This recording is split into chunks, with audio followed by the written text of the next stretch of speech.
There are Filipino families who still look fine from the outside. The house lights still turn on every night. Life at home continues. But somewhere else, someone has been gone for a very long time, working far from home, sending money back regularly just to keep everything from falling apart. Those jobs don't make them famous. They're never mentioned in speeches. But the people who leave are the reason many families can pay what needs to be paid. Make it through 1 month, then another year. And the real cost of these jobs isn't on a payslip, but in missed time, in long absences, and in moments that will never come back. If this sounds familiar, stay until the end of the video. And if you see somewhere in this story a reflection of your own family, a like or a subscription helps make sure these stories don't disappear into silence.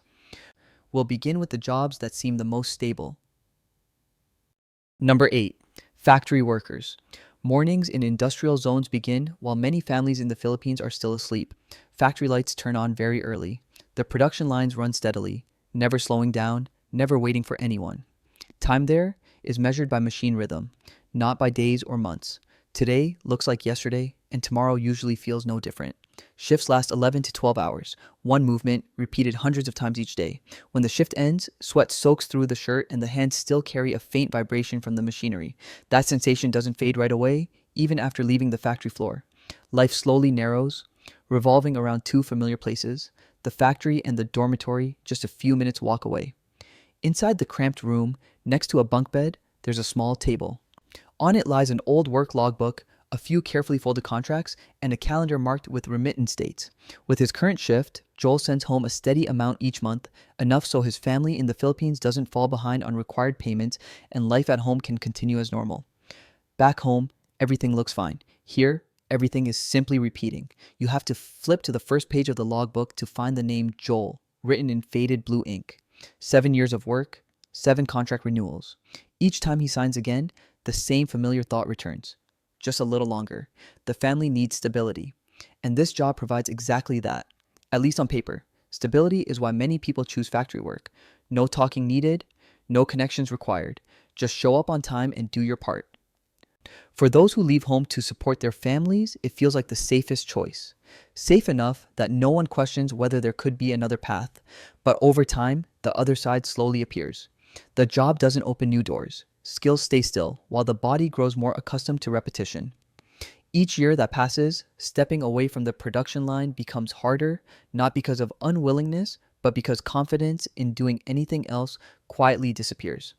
When the family back home becomes used to a steady flow of income, other choices almost vanish before they are even considered. What weighs on Joel isn't the amount he earns each month, but a simple question that grows heavier over time. If one day the factory shuts down, what will he have left besides the habit of showing up on time? After many years, stability doesn't just keep a family standing, it silently shapes who he becomes, moving to the rhythm of the machine, and that is the cost rarely spoken about. Number 7, hotel and service workers. There are jobs that begin when most families are already gathered around dinner. When the lights at home are just turning on, hotel lobbies are lighting up. Service work doesn't follow the rhythm of ordinary life. It moves in the opposite direction. Uniforms are neatly adjusted. Smiles appear before the shift officially begins. Familiar greetings, repeated requests hour after hour. Weekends and holidays are the busiest times, and also the moment service workers cannot be absent. With the current schedule, the money sent home each month is steady enough that families in the Philippines don't fall behind on everyday expenses. Life at home continues, even when the person earning is not there. In a small rented room, meals usually happen after midnight. Some nights it's just a cold takeaway box bought quickly on the way home. The phone is set to silent to trade for a few hours of daytime sleep. Messages from home are read more slowly, not because of a lack of care, but because the hours are now completely out of sync with life back home. The name Maria appears on the duty roster behind the front desk. 4 years on the job have made her used to missing holidays, used to seeing family moments through a small screen. This kind of work trains people to control their emotions. No matter how tired or heavy things feel inside, the voice must stay gentle. Guests come to rest. No one needs to know what the person in front of them has missed. The hardest part isn't standing for long hours, but the repeated absence. When the family grows used to not waiting for you on important occasions, absence slowly becomes normal. No one complains, but no one waits anymore. Service work helps many families maintain a stable rhythm of life, but in return, it takes away timely presence. And when someone becomes used to always being there for others, a quiet question remains: who will be there when their own family truly needs them? Number 6, restaurant workers. In many places, dinner time is when families gather. But in restaurants, that's when work becomes most intense. As tables fill up, the kitchen behind them heats up fast. The smell of oil and spices blends together. Knives hit cutting boards. Pans clang without pause. Here, time isn't measured by breaks, but by how many dishes must go out on time. Behind the kitchen counter stands a group of people used to being on their feet for long hours. Each person has a position, a task, but they move in the same rhythm. Shirts darkened with sweat, hands never stopping. Shifts run late into the night. When customers finish their dinner, that's when these workers begin thinking about their own meal. After closing time, meals usually happen very late. Some nights it's just leftover food, shared quickly. In small rented rooms, food containers are opened when the city has already gone quiet. Phones sit on the table with a few messages from home. Some calls are missed because everyone was on the line in the kitchen. Different schedules slowly shorten conversations, not because of distance, but because of exhaustion. On the duty board beside the refrigerator, the same familiar names repeat week after week. They know weekends are always the busiest days, and family dinners in the Philippines are now seen only through a small screen. With the current schedule, each month they still send home a steady amount, enough for meals back home to happen on time, even if the cook is not there. The hardest part of this job isn't the weight of pots and pans, but the repeated absence during very ordinary moments, while others sit around the table. The kitchen crew is preparing dinner for them. Over time, not being there becomes a habit. Restaurants bring complete meals to many families, but for those who work inside them, their own dinners often come late. And a question lingers for a long time. If one day they get to sit down on time, will their family still be used to waiting? Number 5, construction workers. A construction site begins its day not only with the sound of machines, but with bodies that wake up before the sun. When the ground is still damp, feet are already stepping into dust. The heat hasn't peaked yet, but the work is already heavy. Here, no one asks how you're feeling today. As long as you can still stand, you keep working. Bags of materials weighing around 25 to 30 kilograms are lifted, set down, then lifted again. Backs bend more than they straighten. Hands grow calloused, familiar with hammers, shovels, and steel wire. Each day ends with dull aches that last into the night. Scratches are washed quickly because the next morning still means returning to the site on time. Inside an old backpack are a hard hat, gloves, and a worn water bottle. In a shirt pocket is a piece of paper with the work schedule, where work days are circled.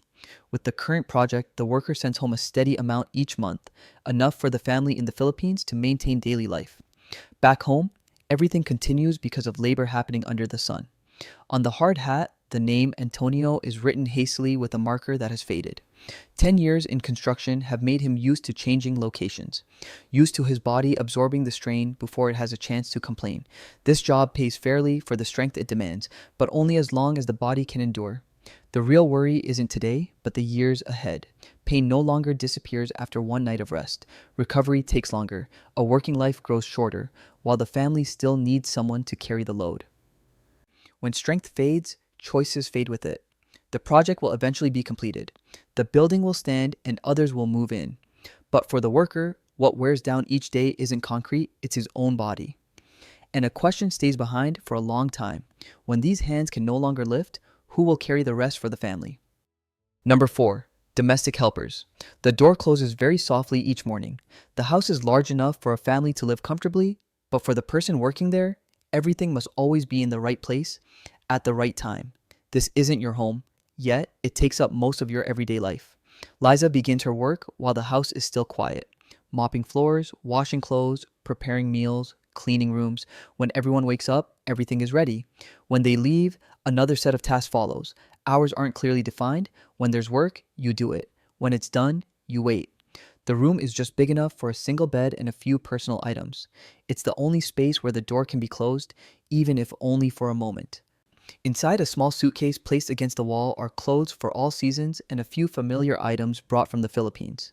Each month, with her current job, Liza sends home a steady amount, enough for her family to manage daily expenses. Back home, everyone is used to the money arriving on time. Few ask what daily life looks like in the space where it's earned. 3 years living with one family have made her familiar with every small habit in the house: mealtimes, sleep schedules, what can be done and what should never be asked. There are moments when she wants to sit and rest a little longer, but she stands up sooner instead because of the feeling that she is only a guest. This job demands patience and silence. Emotions are often held back, even when homesickness sets in. The hardest part isn't how heavy or light the work is, but the feeling of not belonging. Living long enough in someone else's house, the line between work and personal life slowly fades. Rare days off are usually just enough for a call home, a few familiar words, then a return to the same routine. Domestic work brings stability to many families back home. But in exchange, the worker gives up personal space and a sense of belonging. When someone spends all day caring for another person's life, a question remains for a long time. In that house, who am I? Number 3, caregivers. The room keeps a soft light on, even at night. Life here doesn't follow a normal schedule, but the breathing and weakening calls of the person being cared for.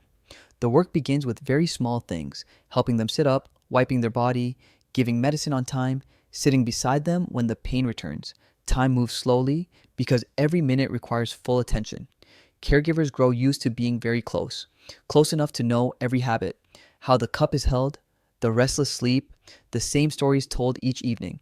Some days feel endlessly long, but there are also rare quiet moments when a hand tightens as if searching for something steady. Here, patience isn't just a skill, it becomes a way of living.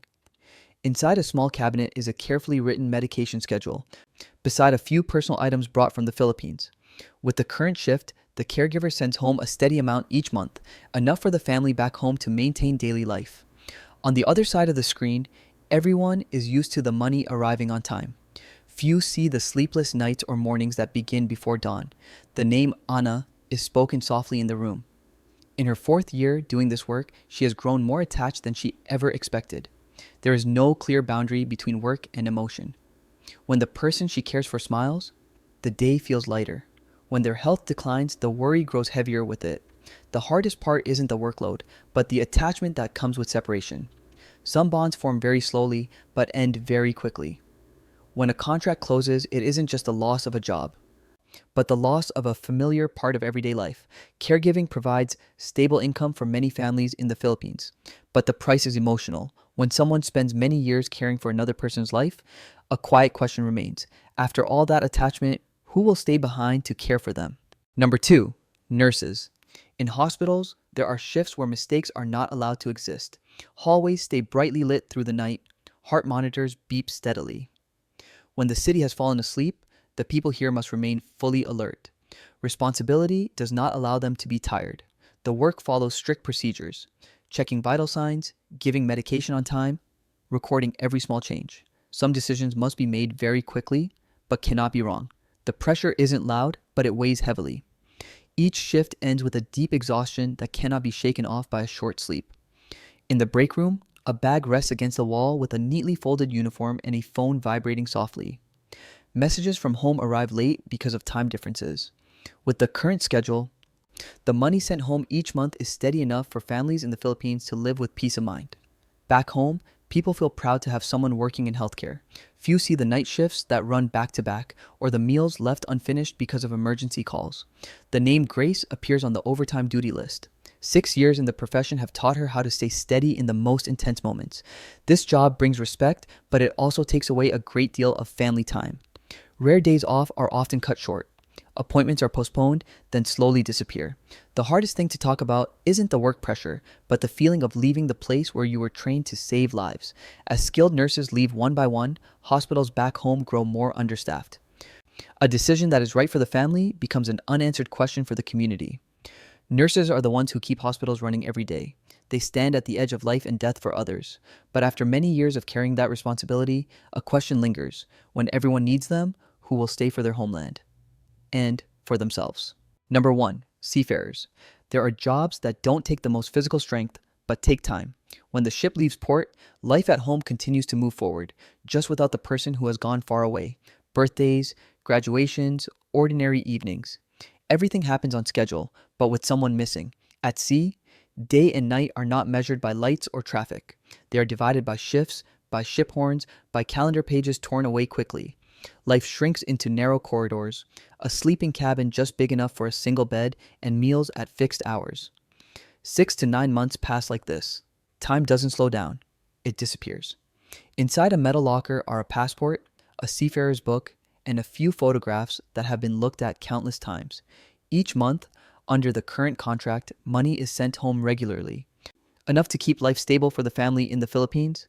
On the other side of the ocean, everyone is used to the money arriving on time, but they are not used to important moments being seen only through a small screen when the signal allows. The name Miguel is called on deck during a shift change. 8 years at sea have made him used to missing things, missing birthdays, missing family gatherings. Once, when he returned home, he realized his child had grown taller than in his memory. No one says it out loud, but everyone understands. The hardest part isn't rough seas or strict discipline, but the moment of stepping back onto land. After months drifting, the familiar house feels strange again. Everything has changed, while the one returning still carries the rhythm of the sea. Sometimes he stands in the living room, yet feels as if he is still on the ship. Seafarers are the ones who keep the world moving. They go very far so their families at home can stay standing. But the greatest cost isn't the months at sea, it's the years that can never be sent home with the money. And when everything has passed, the question no longer needs an answer. There are things in life that, no matter how hard we try, can never be made whole again. 8 jobs, 8 different paths, but they share one thing in common. Filipinos who have gone very far to keep life at home from breaking apart. Some trade physical strength, some trade emotions, some trade years that will never return. These jobs aren't glamorous, but they quietly reshape an entire generation. If in the stories you've just heard, you see traces of yourself, a loved one, or a familiar family, leave a comment. A like or a subscription doesn't just help this video reach more people, it helps these real-life stories continue to be told. Because sometimes, the most valuable thing is knowing that you're not alone.